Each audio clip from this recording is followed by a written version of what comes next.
Who is Yağmur Yüksel?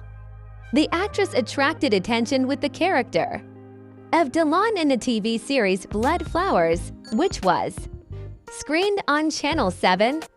Who the actor is, his age, whether he has a girlfriend, his education, and a lot of things about him became a matter of curiosity. Yağmur Yüksel was born on January 21st, 2002 in Merzifone, Amasya.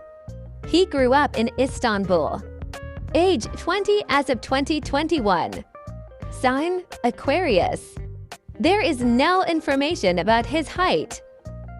Weight: 53. Education: senior student of paramedic department. Occupation: actress. Marital status: single.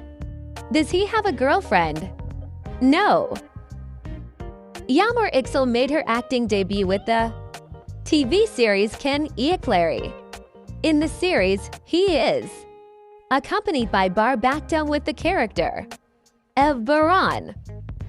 Other actors in the series are Berke, Nar Nalan Organization, Erol Yavin, Hilo Force, İlmaz Uluda, Ekrem Araltuna Dilat Glur, Seydanar Göksel Kayahan, and Gingirday.